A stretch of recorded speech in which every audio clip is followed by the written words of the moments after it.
Nobody's Boy, Chapter 20. Mattia. The world was before me. I could go where I liked, north, south, east, or west. On my own. I was my own master. How many children there are who say to themselves, if I could only do as I liked, if I were my own master, and how impatiently they look forward to this day when they can do the things they have longed to do, often very foolish things. Between these children and myself there was a vast difference. When they do anything foolish, there is a hand stretched out, and they are picked up if they fall. If I fell, I should go down, down, down, down, and I might not be able to pick myself up again. I was afraid. I knew the dangers that beset me. Before beginning my wanderings, I wanted to see the men who had been so good to me. Aunt Catherine had not wished to take me with them when they had gone to say goodbye, but I felt that at least I could go and see him now that I was alone. I did not dare walk across Paris with Capi running at my heels. I was afraid that a policeman would stop and question me. My greatest fear was the police. I tied a string to Capi's collar. I was loath to do this, for I knew that it hurt his self-respect, but it had to be, and in this humiliating manner I dragged him along to the glitchy prison where M. Akin was serving his sentence. For some moments I looked in a sort of fear at the great prison doors, thinking that perhaps once they had closed on me, I might not be able to get out again. I found it more difficult than I had thought to get into a prison, but I will not be discouraged. After much waiting and questioning, I was finally permitted to see Mr. Aquin. "Ah, Rémi boy, I was expecting you," he said as I entered the room where visitors were allowed to see the prisoners.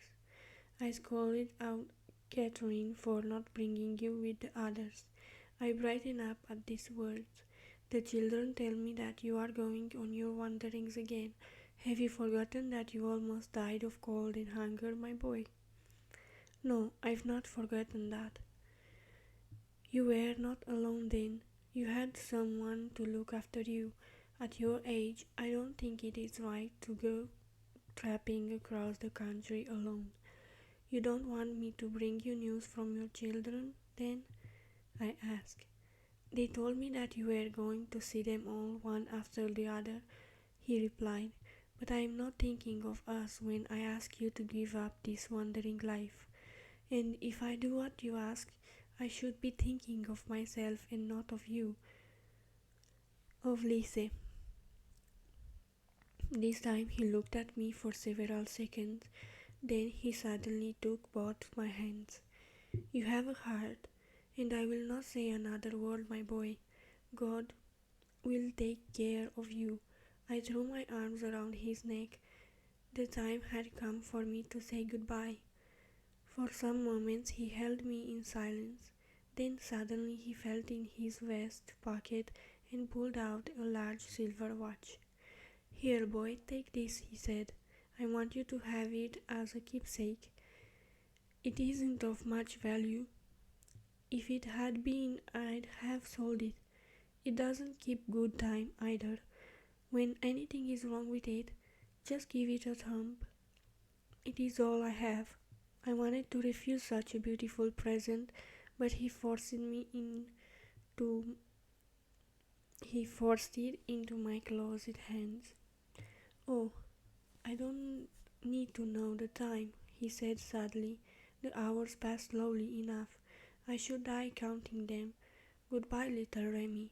Always remember to be a good boy." I was very unhappy. How good he had been to me.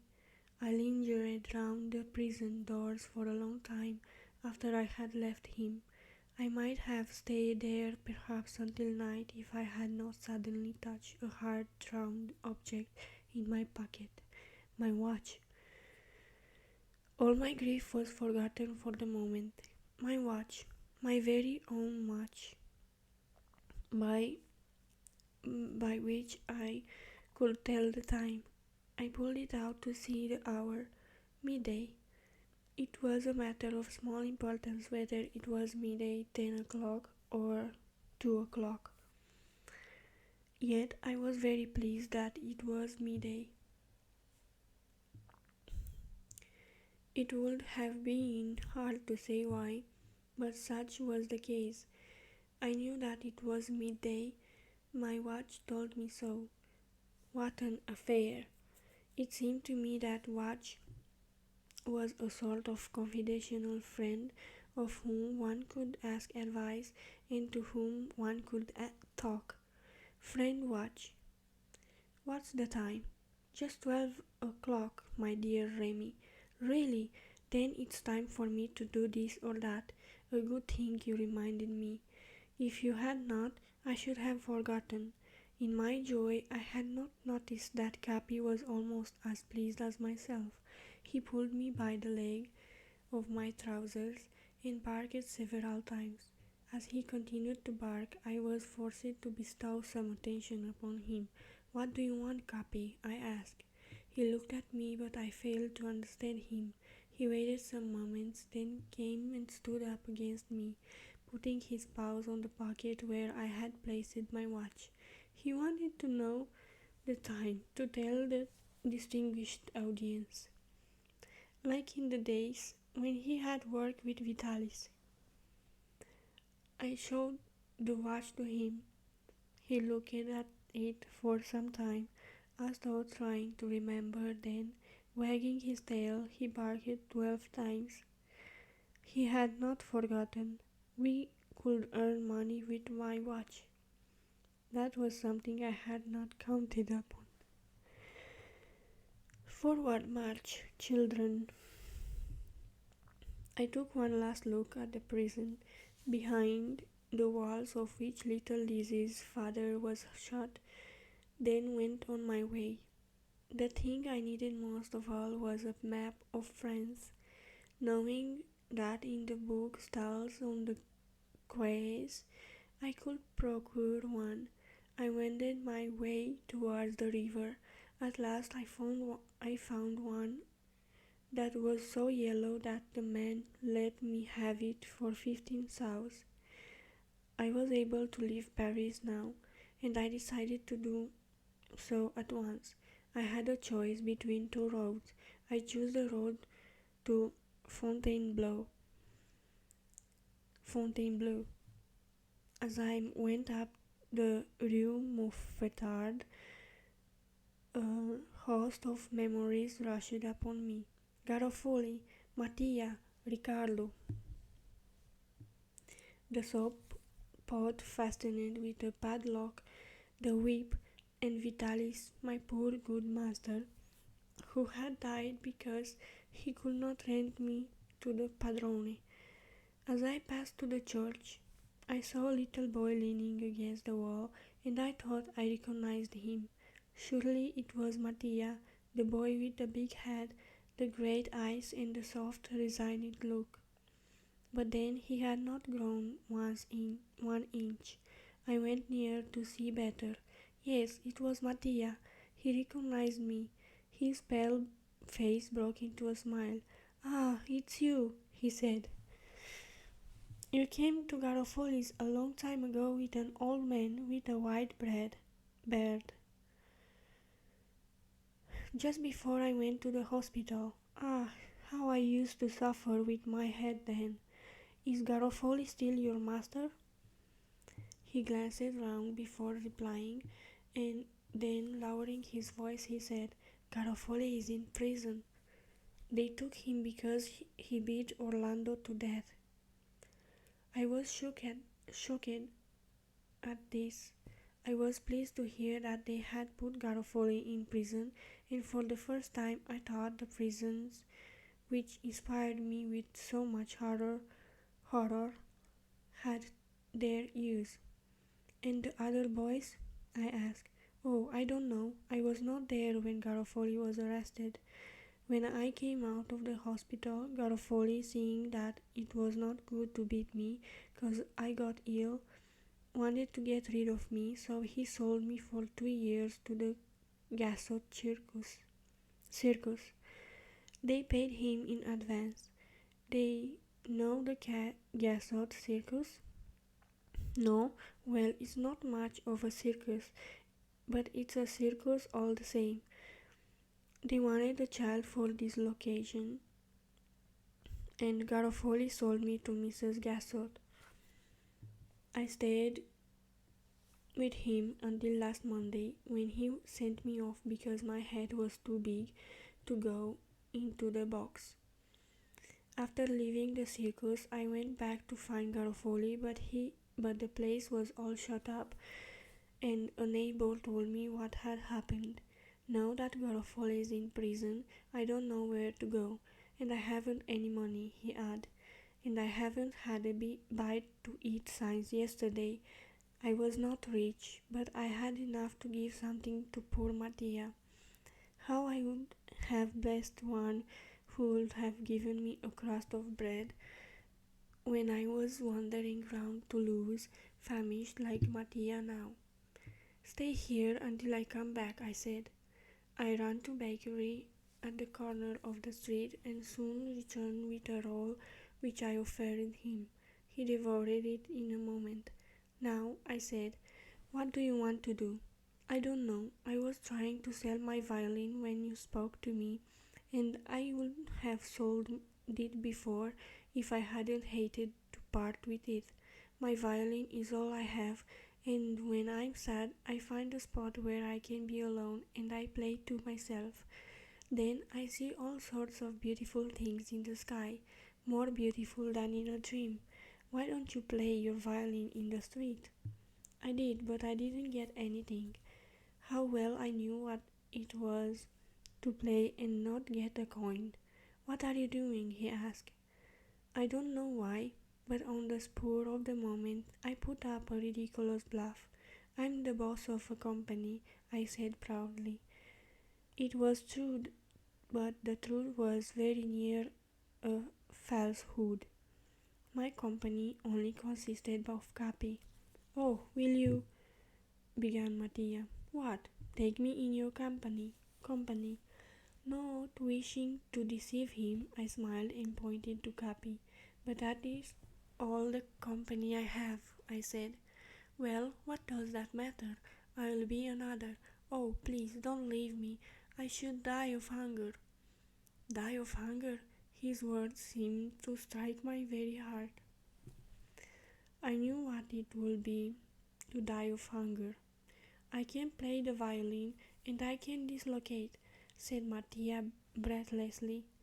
I can dance on the tightrope. I can sing. I'll do anything you like. I'll be your servant.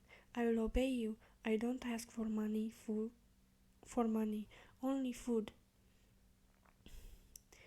And if I do badly, you can beat me. That is understood. All that I ask is that you won't strike me on the head. That also must be understood, because my head is very sore since Garofoli beat me so much on it. I felt like crying to hear poor little Mattia speak so. How could I refuse to take him with me? Die of hunger. But with me there was also a chance that he might die of hunger.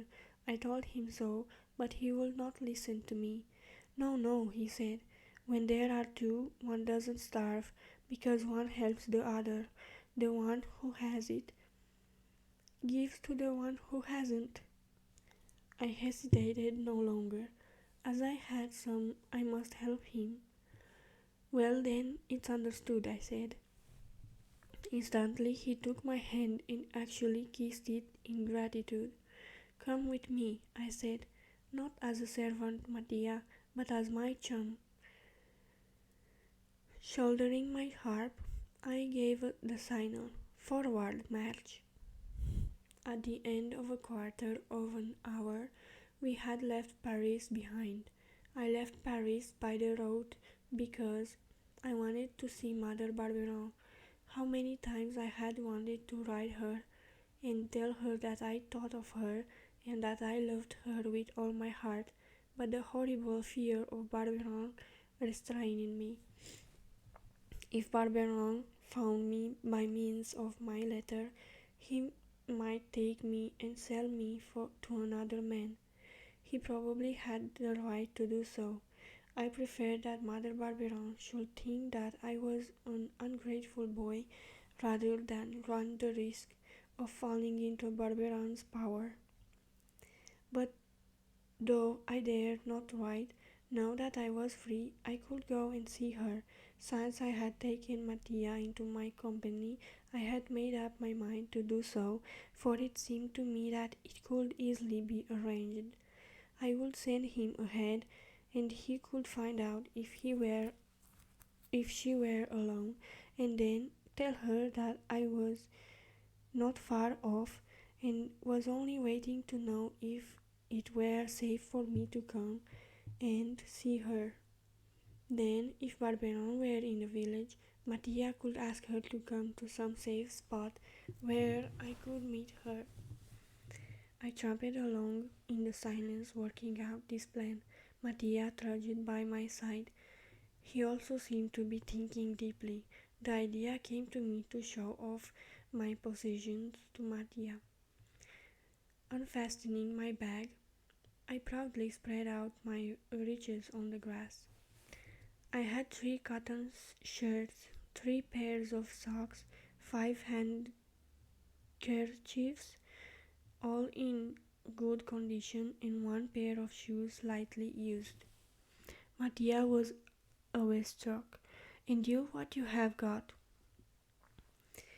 I asked. "I've only got my violin." "Well, we'll go shares. Now we are chums. You'll have 2 shirts, 2 pairs of socks, and 3 handkerchiefs. But as it's only fair that we go shares in everything, you'll carry my bag for 1 hour, and I'll carry it for another." Mattia wanted to refuse the things, but as I had quickly fallen into the habit of commanding, which I must say I found very pleasant, I told him to be silent. I had laid out Etienne's needle case and also a little box in which I had placed Lizzie's rose. Mattia wanted to open this box, but I would not let him. I put it back in my bag without even lifting the lid. "If you want to please me," I said, "you'll never touch this box. It's a present." "I promise never to touch it," he said solemnly. Since I had again donned my sheepskin and my harp, there was one thing which caused me serious thought. That was my trousers. It seemed to me that an artist ought not to wear long trousers to appear in public. An artist should have short trousers with stockings coming over them, laced over and over with colored ribbons. Trousers were all right for a gardener, but now I was an artist. Yes, I must wear knickers. I quickly took the scissors from Etienne's work case. While I arranged my trousers, I said to Mattia, "You ought to show me how you play the violin." "Oh, I'd like to." He began to play, while I boldly stuck the points of my scissors into my trousers a little above the knee. I commenced to cut the cloth.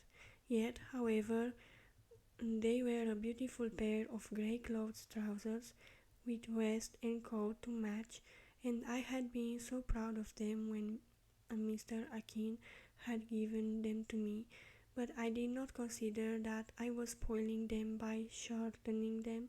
Quite the contrary. At first I scarcely listened to Mattia.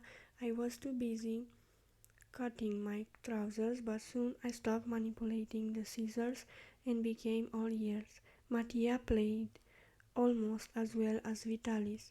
Who taught you the violin? I asked, clapping my hands. No one. I studied alone. Hasn't anyone explained to you anything about music? No, I play just what I hear. I'll teach you. I will. You know everything then? Well, so I thought too. If I'm the director.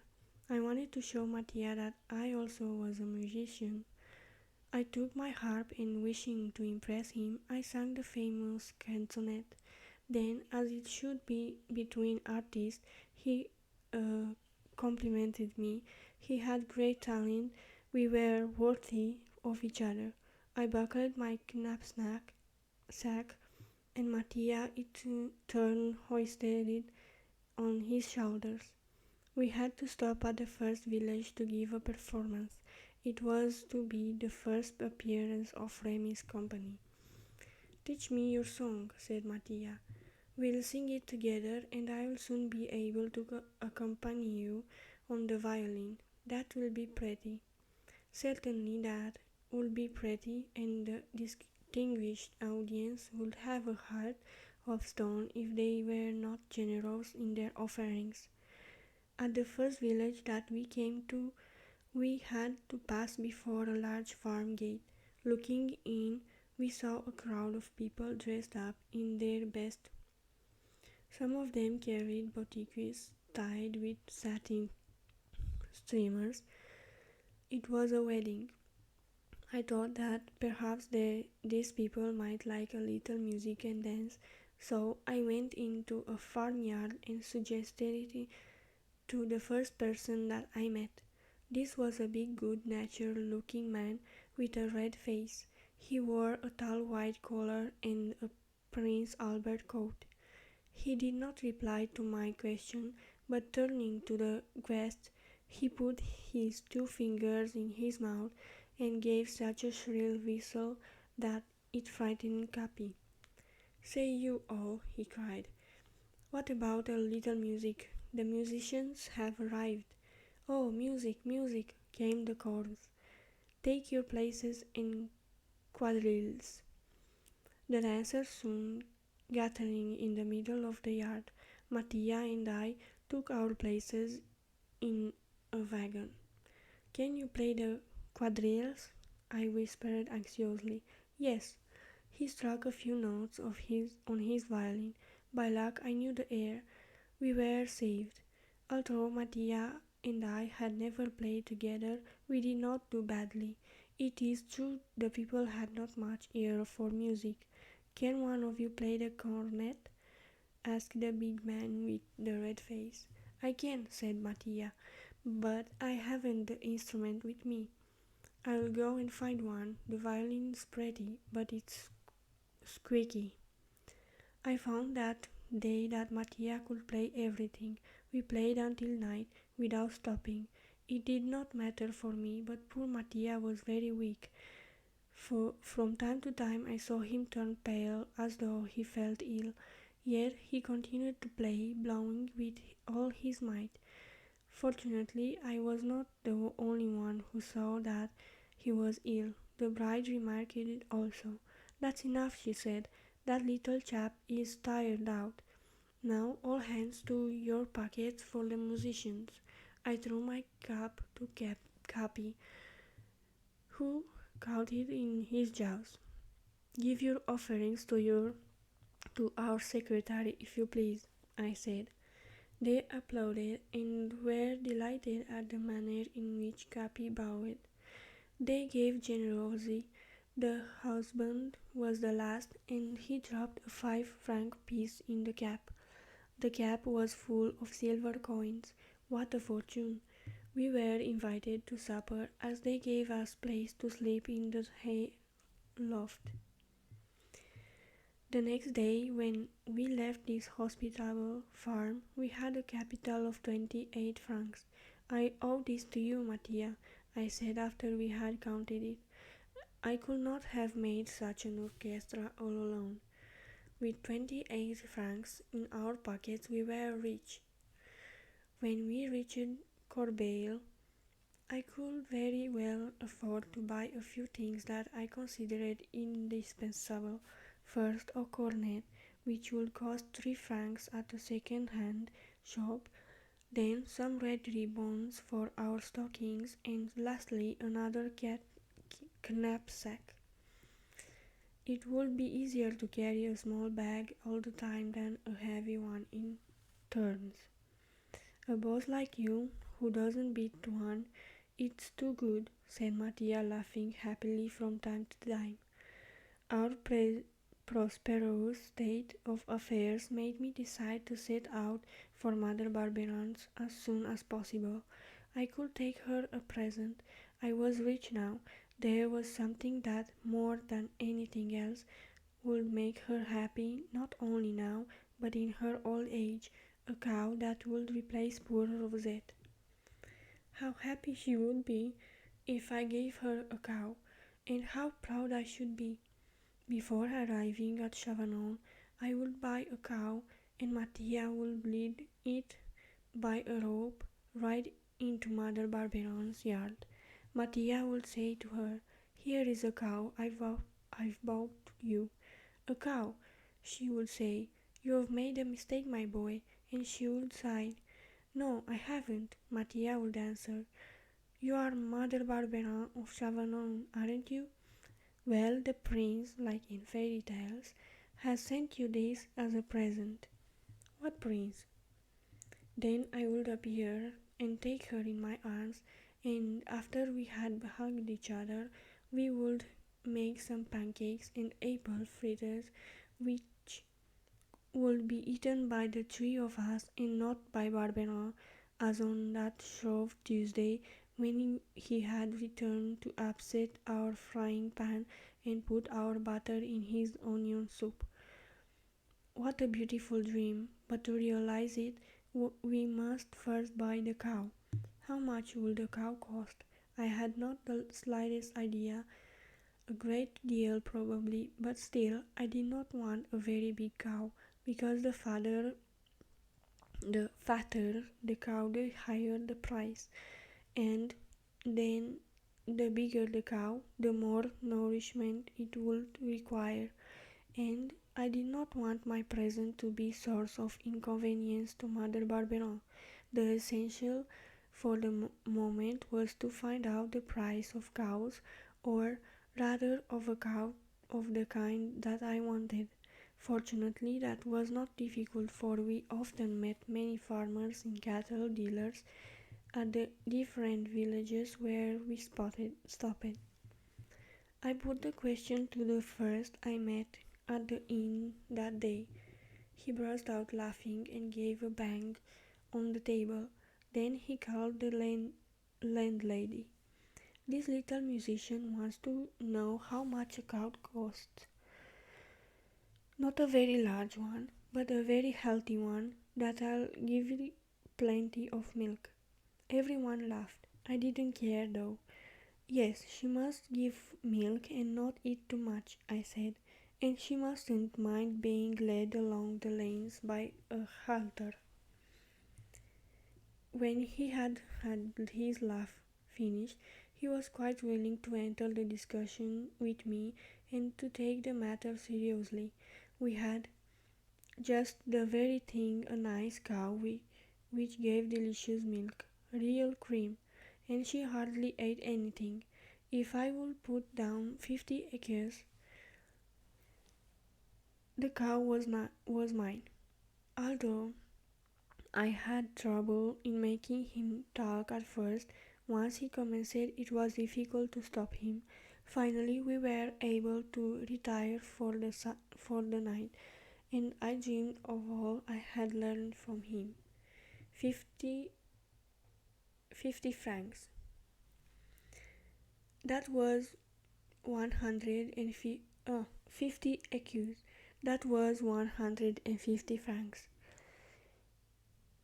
I had nothing like that great sum.